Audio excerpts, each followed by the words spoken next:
আসসালামু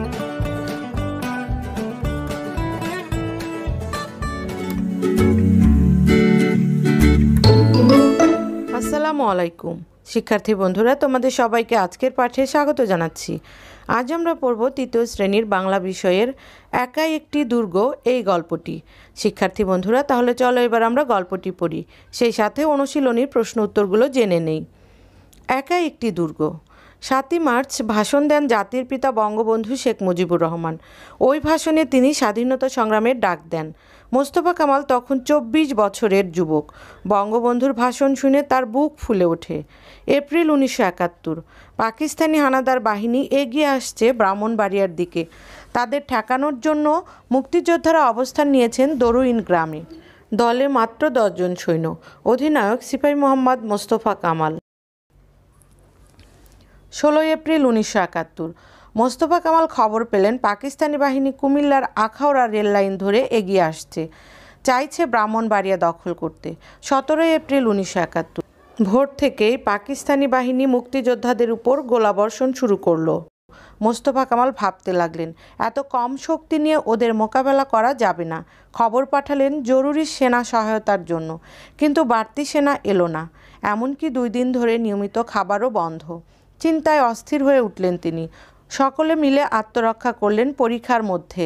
দুপুরের দিকে বাড়তি কয়েকজন সেনা দরুইনে এসে পৌঁছালেন, সেই সঙ্গে খাবারও এলো। পাকিস্তানি ঘাঁটি থেকে গোলাবর্ষণও বন্ধ হলো। ১৮ এপ্রিল ১৯৭১। সকালবেলা সারা আকাশ কালো মেঘে ছেয়ে গেল। মুক্তিযোদ্ধারা ভাবলেন বৃষ্টি এলে দুশমনদের হামলা থেকে কিছুটা রেহাই মিলবে। বেলা ১১টা। শুরু হলো প্রচণ্ড বৃষ্টি, আর সেই সঙ্গে শত্রুর গোলাবর্ষণ। এগিয়ে আসতে লাগলো পাকিস্তানি বাহিনী। বেলা ১২টা। আক্রমণ হলো আরও তীব্র। মুক্তিযোদ্ধাদের পাল্টা গুলি তার সামনে কিছুই না। হঠাৎ একটা গুলি এসে বিঁধল এক মুক্তিযোদ্ধার বুকে। তিনি মেশিনগান চালাচ্ছিলেন, সঙ্গে সঙ্গে বন্ধ হয়ে গেল মেশিনগান। মোস্তফা কামাল পাশেই ছিলেন। তিনি এক মুহূর্ত দেরি না করে চালাতে লাগলেন মেশিনগান। পাকিস্তানি সৈন্যরা সংখ্যায় অনেক, সঙ্গে ভারী অস্ত্রশস্ত্র। মুক্তিযোদ্ধারা সংখ্যায় কম। ভারী অস্ত্রশস্ত্র তাদের তেমন নেই। তাদের হয় সামনাসামনি যুদ্ধ করতে হবে, না হয় পিছু হটতে হবে। কিন্তু পিছু হটতে চাইলেও কিছুটা সময় দরকার। ততক্ষণ অবিরাম গুলি চালিয়ে ঠেকিয়ে রাখতে হবে দুশমনদের। এ দায়িত্ব কে নেবে? এ সময় আরও একজন ঢলে পড়লেন শত্রুর গুলিতে। মোস্তফা কামাল পরীক্ষার মধ্যে সোজা হয়ে দাঁড়িয়ে চালাতে লাগলেন গুলি। ৯ জন মুক্তিযোদ্ধা এর মধ্যেই শহীদ হয়েছেন। পিছু না হটলে সবার মৃত্যু অবধারিত। মোস্তফা কামাল সবাইকে সরে যেতে বললেন। তিনি একা গুলি চালিয়ে যাবেন। মোস্তফা কামাল জোর দিয়ে বললেন, আপনাদের পিছু হটতেই হবে, তা না হলে শত্রুরা সবাইকে শেষ করে দেবে। তিনি আবার আদেশ দিলেন, সবাই দ্রুত সরে যান। শেষ পর্যন্ত মোস্তফা কামালকে রেখেই সবাই খুব সাবধানে পিছু হটলেন। অনবরত গুলি চালিয়ে যাচ্ছেন মোস্তফা কামাল।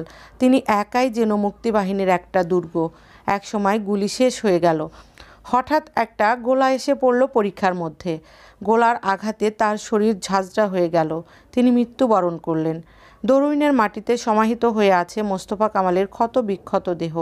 তার আত্মদানের কথা আমরা কোনো দিন ভুলব না। তিনি আমাদের গৌরব। তিনি আমাদের অকুতোভয় বীর। বাংলাদেশ সরকার তাকে সর্বোচ্চ বীর শ্রেষ্ঠ খেতাবে ভূষিত করে। শিক্ষার্থী বন্ধুরা, তোমরা এই গুরুত্বপূর্ণ গল্পটি আরও কয়েকবার পড়বে। এবার আমরা অনুশীলনীর প্রশ্ন উত্তরগুলো জানব। ১ নাম্বার, শব্দগুলো পাঠ থেকে খুঁজে বের করি। অর্থ বলি। অধিনায়ক, দলনেতা। অকুতোভয়, ভয় নেই এমন। আত্মদান, নিজের প্রাণ উৎসর্গ করা। নির্বিঘ্নে, নিরাপদে বাধাহীনভাবে। বীর শ্রেষ্ঠ, মুক্তিযুদ্ধে বীরত্বের জন্য দেওয়া বাংলাদেশের সর্বোচ্চ সামরিক খেতাব। সমাহিত, কবরে শায়িত। গোলা, গোল আকৃতি বিশিষ্ট পদার্থ। পরিখা, শত্রুর আক্রমণ থেকে বাঁচার জন্য মাটির মধ্যে তৈরি গর্ত। ভূষিত, সজ্জিত, অলঙ্কৃত। ২ নম্বর, ঘরের ভেতরে শব্দগুলো খালি জায়গায় বসিয়ে বাক্য তৈরি করি। ক, যাত্রীরা নির্বিঘ্নে নদী পার হলো। খ, অধিনায়ক লড়াই চালিয়ে যেতে বললেন। গ, মোস্তফা কামাল একজন বীর শ্রেষ্ঠ। ঘ, সৈন্যরা পরীক্ষার ভেতর থেকে গুলি ছুটছে। মোস্তফা কামালকে দরুইনে সমাহিত করা হয়। চ তিনি একজন অকুতোভয় মুক্তিযোদ্ধা। 3 নাম্বার, পাঠ অনুসরণ করে নিচের ঘটনার পাশে তারিখবাচক শব্দ লিখি। ক পাকিস্তানি বাহিনী আখাউড়া রেললাইন ধরে এগোয় 16ই এপ্রিল। খ দরুইন গ্রামে মুক্তিযোদ্ধাদের উপর গোলাবর্ষণ হয় 17ই এপ্রিল। গ মোস্তফা কামাল শহীদ হলেন 18ই এপ্রিল। 4 নাম্বার, আমাদের জাতীয় দিবসগুলোর পাশে তারিখবাচক শব্দ লিখি। ক আন্তর্জাতিক মাতৃভাষা দিবস 21শে ফেব্রুয়ারি। খ স্বাধীনতা দিবস 26শে মার্চ। গ বিজয় দিবস 16ই ডিসেম্বর। শিক্ষার্থী বন্ধুরা, তোমরা এই জাতীয় দিবসগুলোর তারিখ খুব ভালোভাবে মুখস্থ করবে, তারপর খাতায় লিখবে। 5 নাম্বার, ঠিক উত্তরটি বাছাই করে বলি ও লিখি। ক মোস্তফা কামাল সমাহিত আছেন। উত্তর দরুইন। খ এই যুদ্ধে কতজন মুক্তিযোদ্ধা নিহত হয়েছেন? উত্তর 10 জন। গ পাকিস্তানি হানাদার বাহিনীরা এগিয়ে আসছিল। উত্তর ব্রাহ্মণবাড়িয়ার দিকে। ঘ 18ই এপ্রিল কয়টার সময়ে প্রচণ্ড বৃষ্টি হলো? উত্তর বেলা 11টায়। 6 নাম্বার, প্রশ্নগুলোর উত্তর বলি ও লিখি। শিক্ষার্থীরা, এখন আমি প্রশ্নগুলোর উত্তর বলবো এবং লিখে দেখাবো। তোমরা মন দিয়ে শুনবে, তারপর খাতায় লিখে নিবে। ক কারা ব্রাহ্মণবাড়িয়ার দিকে এগিয়ে আসছিল? উত্তর পাকিস্তানি হানাদার বাহিনীরা ব্রাহ্মণবাড়িয়ার দিকে এগিয়ে আসছিল। খ মুক্তিযোদ্ধারা কোথায় অবস্থান নিয়েছিল? উত্তর মুক্তিযোদ্ধারা দরুইন গ্রামে অবস্থান নিয়েছিল। গ মুক্তিযোদ্ধাদের সামনে কোন দুটি পথ খোলা ছিল? উত্তর মুক্তিযোদ্ধাদের সামনে যে দুটি পথ খোলা ছিল তা হলো হয় সামনাসামনি যুদ্ধ করে মৃত্যুবরণ করা, না হয় পিছু হটে নিরাপদ আশ্রয়ে চলে যাওয়া।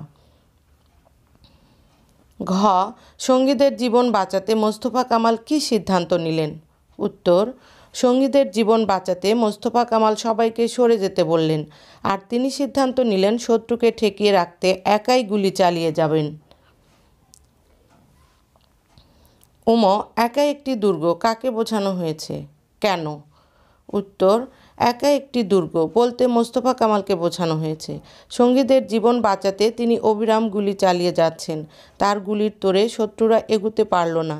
তিনি একাই যেন মুক্তিবাহিনীর একটি দুর্গে পরিণত হলেন। 7 নাম্বার, বিপরীত শব্দগুলো জেনে নেই। ফাঁকা ঘরের ঠিক শব্দ বসিয়ে বাক্য তৈরি করি। শিক্ষার্থীরা, আগে আমরা বিপরীত শব্দগুলো জানব, তারপর ফাঁকা ঘরে ঠিক শব্দটি বসিয়ে বাক্য তৈরি করব। বিপরীত শব্দ: জীবন মৃত্যু, শত্রু মিত্র, কম অনেক, হালকা ভারী, বন্ধ খোলা। এবার আমরা ঠিক শব্দটি খালি জায়গায় বসিয়ে বাক্য তৈরি করব। ক আমাদের দেশে অনেক নদী আছে। খ মুক্তিযুদ্ধে অনেকেই জীবন দিয়েছিলেন। গ পাকিস্তানি সেনাদের সাথে ছিল ভারী অস্ত্রশস্ত্র। ঘ শত্রু বাহিনী গোলাবর্ষণ শুরু করলো। শুক্রবারে আমাদের স্কুল বন্ধ থাকে। 8 নাম্বার, বাক্যগুলো পড়ি। হা বোঝানো এবং না বোঝানো বাক্য সম্পর্কে জেনে নেই। ওদের মোকাবেলা করা যাবে, এটা হা বোঝানো। ওদের মোকাবেলা করা যাবে না, এটা না বোঝানো। কোনো বাক্য দ্বারা যখন কোনো কাজ করা বোঝায় তখন সেটা হলো হা বোঝানো, আর না হলে সেটা হবে না বোঝানো। এবার নিচের বাক্যগুলোকে হা বোঝানো না বোঝানো বাক্যে পরিবর্তন করি। সকালে গোলাবর্ষণ শুরু হলো, এই বাক্যটি হা বোঝানো। এই বাক্যটিকে এখন আমরা না বোঝানো বাক্যে পরিবর্তন করব। সকালে গোলাবর্ষণ শুরু হলো না, এটি হলো না বোঝানো বাক্য। শত্রুরা এগুতে পারল না, এই বাক্যটি না বোঝানো বাক্য। এটিকে এখন আমরা হা বোঝানো বাক্যে পরিবর্তন করব। শত্রুরা এগুতে পারল। মুক্তিযোদ্ধারা পিছু হটবেন, এই বাক্যটি হা বোঝানো বাক্য। এই বাক্যটিকে এখন না বোঝানো বাক্যে পরিবর্তন করব। মুক্তিযোদ্ধারা পিছু হটবেন না। শিক্ষার্থীরা, এই অংশটুকু তোমরা আরও কয়েকবার পড়বে, তাহলে তোমাদের কাছে সহজ হয়ে যাবে। এবার তোমরা আজকের বাড়ির কাজ লিখে নাও। 1 নাম্বার, গল্পটি 3 বার পড়বে। 2 নাম্বার, অনুশীলনীর 1, 3, 4, 6 নং প্রশ্নের উত্তরগুলো শিখে লিখবে। শিক্ষার্থী বন্ধুরা, তোমাদের সবাইকে অসংখ্য ধন্যবাদ জানাচ্ছি। পরবর্তী ক্লাস দেখার জন্য তোমরা এই চ্যানেলটি সাবস্ক্রাইব করো এবং বেল আইকনে ক্লিক করো। এই চ্যানেলের অন্য ক্লাসগুলো দেখার জন্য ডিসক্রিপশন চেক করো। শিক্ষার্থী বন্ধুরা, তোমরা সকলে সুস্থ, সুন্দর ও নিরাপদ থাকো সেই প্রত্যাশা রাখছি। আল্লাহ হাফেজ।